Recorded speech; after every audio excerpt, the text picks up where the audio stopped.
important. Et n'oubliez jamais, Dieu a créé les environnements avant de créer l'être humain.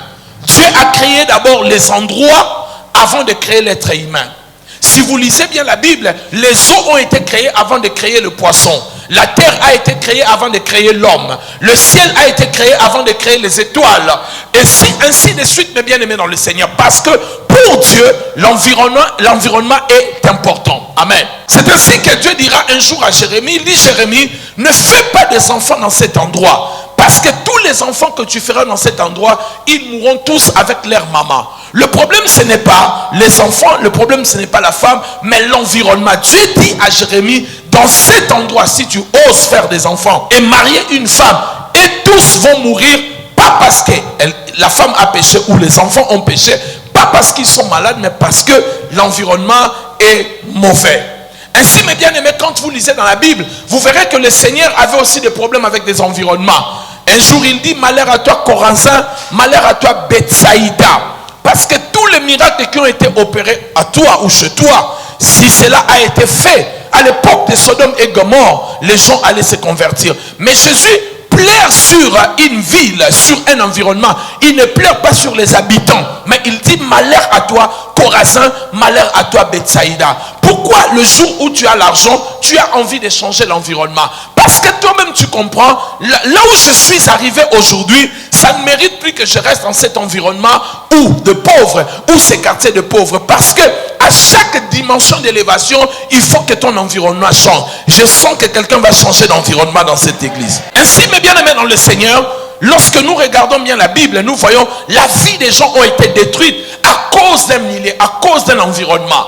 La vie de certaines personnes se sont arrêtées. Les destins ont été avortés parce que les gens se sont retrouvés dans les mauvais endroits. Nous voyons par exemple dans la Bible avec cet homme qu'on appelait Samson. Samson est allé dans une ville qu'on appelait Sorek.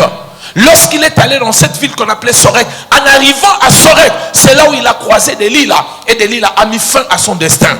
Il y a des endroits où vous êtes partis aujourd'hui, vous les regrettez. Vous dites vous-même, pourquoi je suis allé dans cette maison? Pourquoi je suis allé dans cette ville? Pourquoi je suis allé dans cet endroit? Il y a des endroits qui ont des hôtels pour arrêter des destins, pour stopper des vies. Et je prie Dieu pour que tes pieds ne puissent pas aller dans cet endroit-là. Il y a un homme bien aimé dans le Seigneur. Il a quitté, dans la parabole du bon Samaritain, cet homme a quitté Jérusalem pour aller à Jéricho. La Bible dit, entre les deux, il va croiser le brigand et les brigands vont le frapper et le laisser à demi-mort. Pourquoi? Cet homme est devenu demi-mort parce qu'il a quitté Jérusalem, la ville bénie de l'Éternel, pour aller dans Jéricho, une ville qui était maudite. Faites attention aux endroits où vous allez, aux environnements où vous allez, à des maisons, à des familles où vous partez pour passer votre nuit, parce que vous pouvez laisser votre destin. Ainsi nous voyons aussi Jacob. Lorsque Jacob a quitté la maison de son père, Jacob est parti vivre chez son oncle. C'est là où il est devenu entre guillemets esclave. C'est là où on a commencé à l'exploiter par son propre oncle, et c'est là pendant 20 ans de vie. Cet homme a été exploité par son propre oncle. Pourquoi? Parce qu'il a quitté un bon environnement et il est allé dans un mauvais environnement. Frères et sœurs, que personne ne vous trompe, le Dieu Tout-Puissant El Shaddai tient compte des environnements, des endroits pour nous bénir. Il y a des gens qui ne seront pas bénis ici au Congo, il faut que vous bougez. Il y a des gens qui ne seront pas bénis en Europe, il faut qu'ils rentrent au Congo. Il y a des gens qui doivent être bénis dans un environnement. C'est pour cela, il est important pour toi de découvrir l'environnement que Dieu est en train de t'attendre. Parce que chaque ville a une idole, a une principauté qui contrôle la population et les habitants de cet endroit-là. Chaque ville, chaque environnement a des portes pour surveiller, a des géants dans ces portes pour surveiller la qualité des bonnes choses qui arrivent dans cet environnement. Quand je parle de l'environnement, ne perdez pas d'idée. Je suis en train de parler de la maison de Père d'Abraham, mais je suis en train d'aller de manière globale en parlant des environnements qui peuvent être quartiers, ça peut être la maison, ça peut être le pays, ça peut être la ville. Ne perdez pas d'idée ce que je suis en train de dire, sinon ça risque d'être compliqué. Et ainsi, chers frères et sœurs, nous le voyons, mais bien aimés dans la Bible, il y a des hôtels dans des villes qui stoppent des destins, des habitants, qui confisquent des richesses des habitants. Certaines personnes ne le savent pas, vous m'excuserez. Si vous allez dans un quartier populaire ou pauvre, dans notre pays, prenons seulement le cas de notre pays, vous verrez qu'il y a moins de riches. Amen. Est-ce que vous ne vous posez pas de questions? Pourquoi les gens d'une certaine condition de vie vivent dans un quartier? Pourquoi les gens très riches vivent très souvent en ville, vivent très souvent dans des quartiers IP? Mais quand vous partez ainsi dans tous les pays du monde, hein, quand vous partez, il y a toujours des quartiers de riches, il y a toujours les quartiers de pauvres. Pourquoi? Parce qu'il y a des entités qui contrôlent les gens dans cet environnement-là, où vous allez vous sentir à l'aise avec les pauvres qui sont là. Remarquez, le jour où tu deviens riche, la première des choses qui t'arrive, tu as envie de quitter cet endroit, parce que tu as vaincu les hôtels de ce territoire-là, et tu as envie d'aller maintenant là où il y a les riches.